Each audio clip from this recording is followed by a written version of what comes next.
Hey, I'm Amanda from Trifecta Fitness. We're proud to be Clarksville's new Get Fit headquarters. Trifecta Fitness is a state-of-the-art spin and strength training studio. Our spin studio is truly one of a kind in this area, complete with 20 state-of-the-art live fitness bikes and an incredible sound system. Our strength training is done in small groups of 6 or fewer, and all of our strength and spin classes are scalable for every level of experience. Come see us in the heart of Clarksville, just behind MAPCO at the corner of Old Trenton Road and Wilma Rudolph Boulevard. Call us for more info at 931-542-6265 or download our Trifecta Fitness app for a full list of upcoming classes. Specializing in metal parts, machining, and fabrication since 1960, Girding Enterprises has excelled in the machining process. A truly American company, Girding Enterprises has gone from one-man shop in a basement to a world-class machine shop with over 20 employees. We strive to uphold the highest level of quality while constantly improving our efficiency level in order to offer the most affordable prices to our customers. Visit us online at girdingent.com or give us a call at 636-274-9802.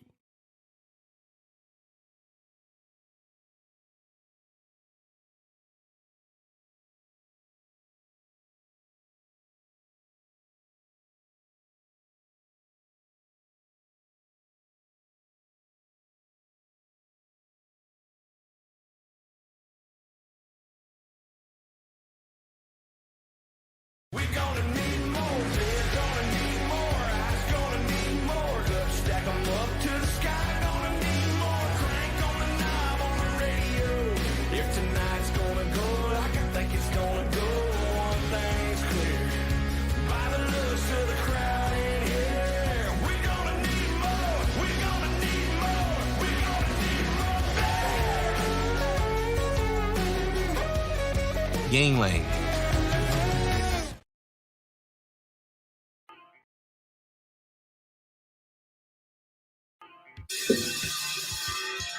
All right.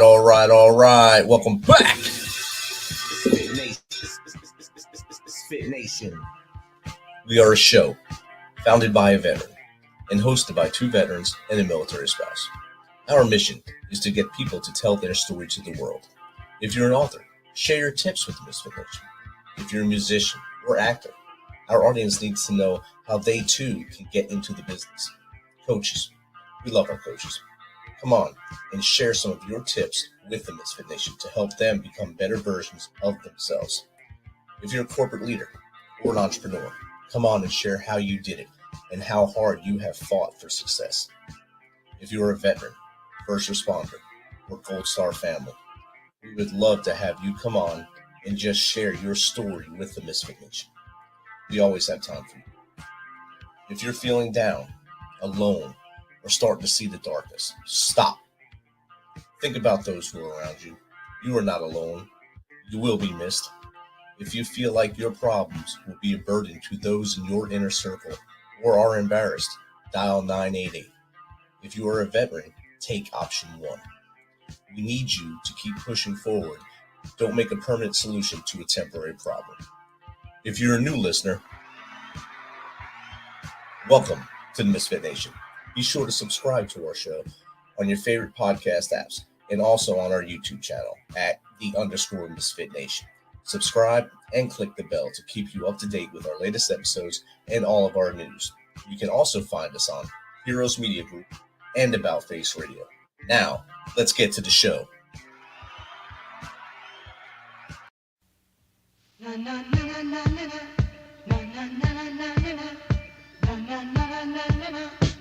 the sun goes down and the evening rolls around, that's the time I find got blue ribbon on my mind. I've got that blue ribbon on my mind. More and more lately I find I've got a taste for living.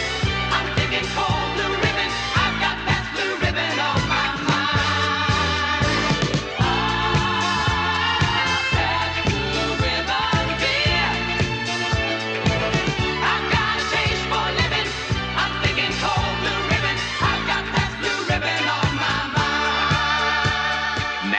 Good Pabst. America's premium beer since 1844. Pabst. A lot to look forward to.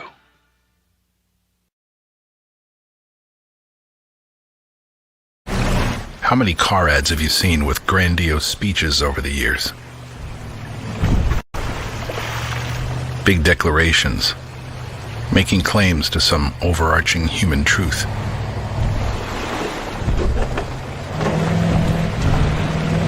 Companies call these commercials manifestos. There's your manifesto.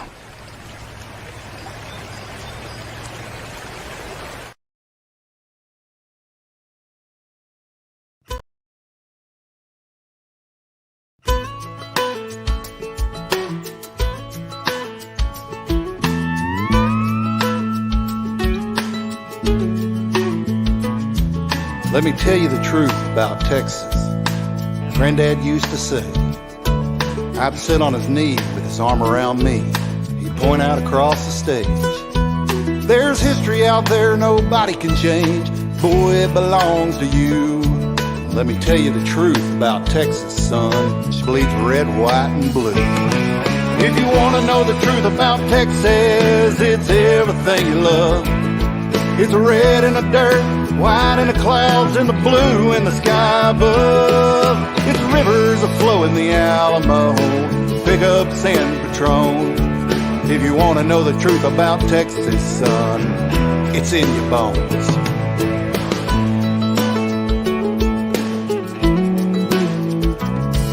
You were born and bred pure Texan, he said. You don't know, but she's your first love. Barroom brawls and Friday night life, it all runs through your blood.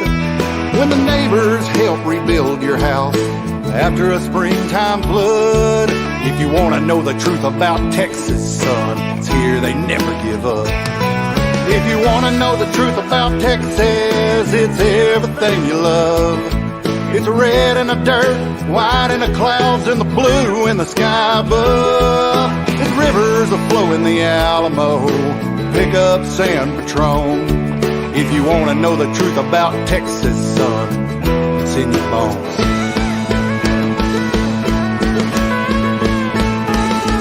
It's in a handshake, it's in a kiss, something that you say.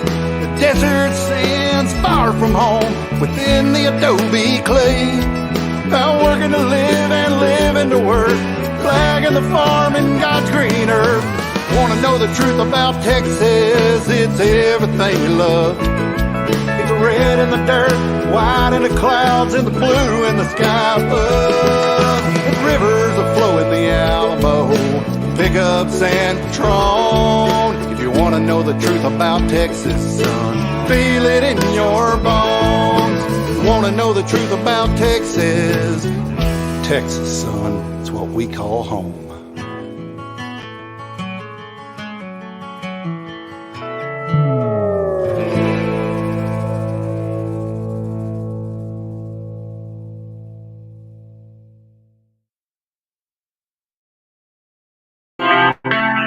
All right. Welcome back to this special Memorial Day episode of the MisFitNation. I know most of you are probably out having a barbecue with friends and family right now. But I just wanted to get some time on air tonight to say the names of those who we have lost, of those who I know we have lost, and maybe you could say the friends of yours who we lost as well. There's many that we've lost over the last 20 years and the last 2 centuries plus in our country.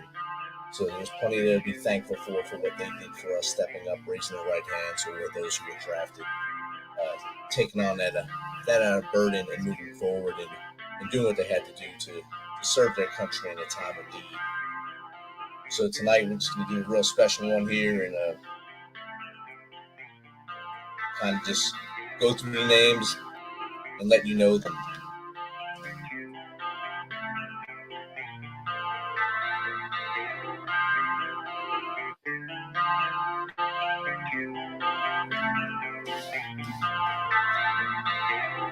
I came up with names that I served with, and of course I started with one I didn't serve with is my cousin. My cousin served in Vietnam, UFC Gregory McFadden, U.S. Army. He was taken from us November 7, 1967, Con Tum Province, Vietnam. 2 or 3 days prior to his demise, he was actually shot in the helmet And there's a picture of him that's on the internet of him holding his helmet with the bullet hole in it. That's something only many soldiers will understand that. Those who've been to war definitely understand that. You only see it in movies, but you can laugh at it and look at it. But it's still something to show that he knew what he got into over there. He was drafted, still went over with vigor to serve his country and fight off the regime there. He did his thing. With a bullet hole in his head, he's pointing down at it, laughing. The next picture you see of him has a bandage on his face, and then, of course, 2 days later, we lost him in Compton Province. Next 4 guys that we lost was on my first tour to Iraq. It's Bravo Company, 1st Engineer Battalion, Die Hard, 1st Brigade, 1st Infantry Division, U.S. Army. They were in Khalidiyah, Iraq. Sergeant Moodhart, Travis Moodhart, Captain Matthew August, 1st Sergeant James T. Hoffman, and Staff Sergeant Sean Landers. They were in a convoy. We had lunch that day, and they went north. We went back west to Ramadi. They went north into Khalidiyah, and they hit one of the first major IEDs of the war. And at that time, Sergeant Moodhart, Captain August, and 1st Sergeant Hoffman were all lost. And Sergeant Landers died a few days later. He died in Iraq. Flash forward in that same deployment in April of 2004, just after the Blackwater contractors were strung up on the bridge by Fallujah. All hell broke loose in Ramadi and Fallujah. As the Marines were moving into Fallujah along with their army counterparts, many of the insurgents moved to the west of Ramadi. We wound up in a battle there. The magnificent bastards of 2-4 Marines were the head of that battle at first. And the first young man I ran into was PFC Derek Halal. He had been sniped right in the middle of the street, and they couldn't get to his body.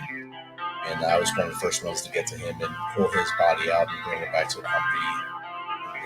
So his name was always etched in my mind. He died on 6 April 2004, along with, I think, 12 other Marines from 2-4. Magnificent bastards, 1st Marine Division, 1st Marine Expeditionary Force. A few weeks later, actually a week later, the battle went to the east a little more, and we tried to push the battle to the insurgents. It was kind of like they dug kind of a trench into the battle, and there was a fierce firefight, and one of our weapons wound up in the hands of the insurgents, and was able to kill one of our own. That was Sergeant Christopher Rogers, 1st Battalion, 16th Infantry Iron Rangers, 1st Brigade, 1st Infantry Division. I was 14 April 2004. Now Anbar, Province, Iraq. A couple weeks later, on base, we were hit with mortar attack. There was CBs were having a formation. I think 6 of them were killed at this time. A man I served with at the 101st Airborne Division, he was my unit chemical officer. Extra duty for him, he was an infantryman. At that time, he was Lieutenant John Tipton. Flash forward to 2004, he was Captain John Tipton. And he was in his office, and we had sandbags on the walls and on what were windows in this former Iraqi base. And there was just a gap, probably 4 inches tall, on top of those sandbags. When the mortar hit, the piece of shrapnel went through that gap, and they killed Sergeant Captain John Tipton. He was the commander of headquarters Company, 1st Battalion, 16th Infantry Regiment, 1st Infantry Division, and that was on 2 May 2000. During that deployment, I had a great young man who was my go-to. He was one of my squad leaders. At that time, he was Sergeant John Martin, became Staff Sergeant Jonathan Martin. And he re-enlisted to go to Fort Campbell because of all the stories I told him about it. And he came here, Fort Campbell, 2005 or 6. I can't remember when he first got here. It had to be 5. He PCS, deployed right away. He got wounded. They had him in a Bradley. He got wounded, messed up his hand, came back, went right back over. He stayed in the fight, came home, and got sent back for the surge in 2007. While they were preparing to get into the hot spots of the fight, in typical Marty ways, he was the life of the party. He met with a lead singer of a band and jumped on stage with him, and he air guitared with him with his weapon. He did everything he could to keep morale up, and he even ran a half marathon while over there. They were on patrol in Jisr Naft, and his vehicle hit an improvised explosive device, and it immediately killed his driver, Special Franklin. And he was knocked unconscious, of course, at the site. And the first thing he told his guys was, "Don't let me die in this shithole." This shithole was Iraq. He didn't die there. He died a few weeks later. It happened on November 9th, I believe. 9 November 2007 this occurred. And he died 22 November 2007. He was sustained there. He was in Germany when he died. Flash forward to 2010. I kind of was out of the war game for a while. I was working in Addison, Alabama, basically a staff position, just overseeing stuff and creating the SOPs. Until 2008, when I went to Korea for a couple of years, 8, 9, 10. And in 2010, I came back home to Fort Campbell. And when I got here, most of the division was already gone. The division was fighting in the surge throughout Afghanistan, from Kunar with 1st Brigade, with 3rd Brigade sprinkled between them along the eastern side to us and 2nd Brigade down in the south of Kandahar. And we were in a tough fight. It was a battle the whole time 101st was over there. I trained, and as part of Rear D, I trained with a bunch of people I just met. One of those young people was Specialist Andrew Casher. The kid always made me laugh. And I remember the day he flew out. He flew out the flight before me to fly over, and he was still hungover. His face was still red. And he took his picture that night, and that's the picture they put on a lot of his post things after. And he was taken from us. He was 2nd Brigade, Special Troops Battalion, 2nd Brigade Combat Team, 101st Airborne Division. He was killed 28 August 2010, also in Kandahar province, Afghanistan. I got there just after that occurred. I got in the country. I got to Bob Wilson, I think 14 or 15 September. I finally got my feet on the ground, and I found out I was taking over a platoon. It was quick reaction force for the FOB and also FOB security. And we were a band of misfits, and that's where this show comes from, the MisFitNation, of course. We were named because they were like the island of misfit toys. All the guys and ladies and gentlemen that weren't in other things.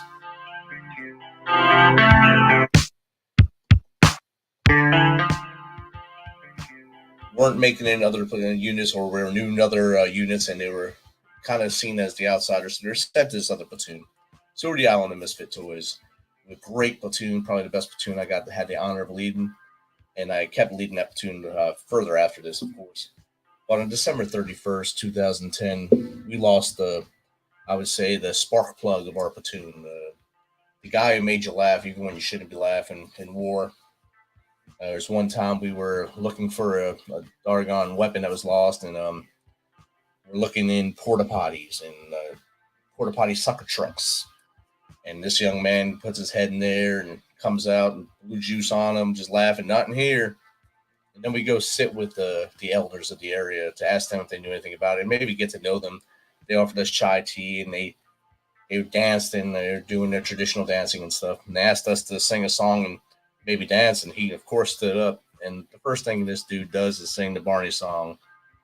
Starts off with "I love you, you love me." We're just and we're just all laughing. That was him, though.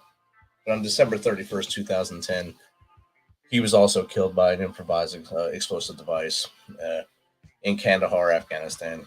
He was with 2nd Brigade, Special Troops Battalion, 2nd Brigade Combat Team, 101st Airborne Division Air Assault. And his name is Sergeant Michael Beckelman. He was the first soldier that I actually had with me that, as part of one of my platoons that was killed in action when I was still with him. So that was a hard one for the platoon, a hard one for all of us, but his name is synonymous with the MisFitNation, and we'll keep his name alive as long as we're still having a heartbeat. Next one was a young lady that was a dog handler. She was probably one of the best ones we had over there. When you go on patrol over there, many times you had a dog handler. Sometimes they were these rapidly deployed threat explosive dogs, TED dogs, they called them.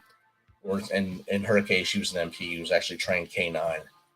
And she was one of the best ones we had to work with us. She only went on a few patrols with us, but she had a lasting memory on me. And her name is Sergeant Zina Creamer. She was with the 212th Military Police Detachment, Headquarters Battalion. And she was killed on 12 January 2011 in Kandahar by the same thing. Her dog missed the explosive, and she didn't. And she was taken from us. So I came home and did some refit training and such, and like you do in the Army. And then you go right back to training, you get back at it. And we were selected to become security forces advisors and trainers. So I went right back over there in May of 2012, I think. Got to our base in June. And I got wounded on June 19th. A mortar hit behind me, hit through the back of my leg out the front. I got evac to Jalalabad, Fob Fenty, for surgery. And the first person that comes visit me is Sergeant Major Kevin Griffin. He said, "Hey, Sergeant, man, you got the $1 million wound." I said, "No, Sergeant Major, I didn't get shot in the ass. I got hit in my knee." He said, "No, you get free license plates for life." And that just stuck in my head forever. You get these $2.50 license plates, one-time deal, and you get to keep them the rest of your life. But he was a true leader, and he went on. He was leading from the front all the time, always being there and talking to troops, being there, make sure everyone's all right, checking to see morale was up. And one day, him and a large contingent of men, leaders from our unit, going to a KLE, key leader engagement, and two suicide bombers came up and attempted to take out the entire formation. Flo Griffin, a Medal of Honor recipient, stopped one of them, jumped on top of him, of course, and you can read his story, the Medal of Honor. He stopped the carnage, but the blast did kill Command Sergeant Major Kevin Griffin, Headquarters Company, 4th Brigade Combat Team, 4th Infantry Division, on 8 August 2012 in Sarko in Afghanistan. So I implore you to remember their names and remember those in your family who served. I know a lot of you have people in your families who served and gave that ultimate sacrifice. Keep their names coming out your mouth so that their memory stays alive. As soon as you stop saying their names, that's when they disappear and their history goes away. So maintain their relevance, maintain your relevance, and keep up the good fight. So tonight, as you have those beers tonight, you pour some out for them, but don't not have a good time. Just think about it while you're doing it and have a good time anyway. Just don't say Happy Memorial Day. Don't thank soldiers who are veterans who are alive. This isn't about them. This is about those who gave the ultimate sacrifice. Thanks for listening to me ramble on tonight, and I'm going to leave you with something that me and Misfit Bird put together a few years ago, and I think it's still relevant today.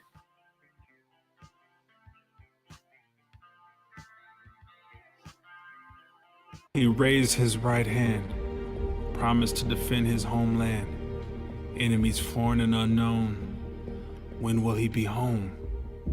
Tap, tap, tap. The plane rises into the sky. Friends and family wave goodbye. Will we get to see him again? For now, we have to remember when. Tap, tap, tap.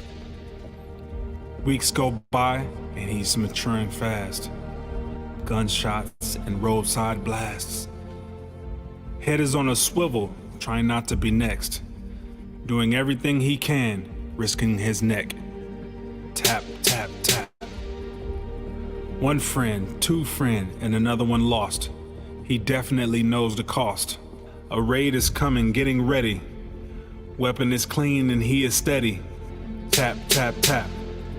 It's go time, patrol moves out. Some head west, he has no doubts. His thoughts are on the mission, no time for fantasy or wishing. Tap, tap, tap. 4-man stack at each door. Adrenaline pumps, time for war. Kick it in, shots ring out. A flash, a bang, and lights go out. Tap, tap, tap. His brothers do what they are trained for. Evacuate to a helicopter that flies north. They hope for a good outcome. Stay focused on the job to be done. Tap, tap, tap.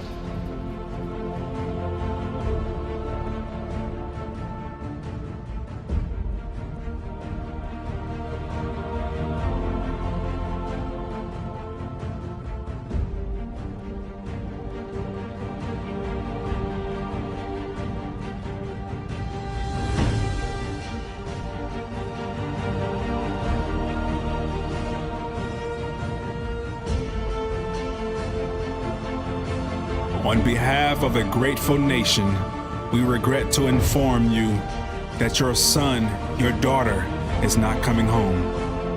The tap at the door is a sound loved ones of those serving fear the most. Remember those who have gone and the ones they left behind on this day.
Thanks for checking us out and being a part of the Misfit Nation.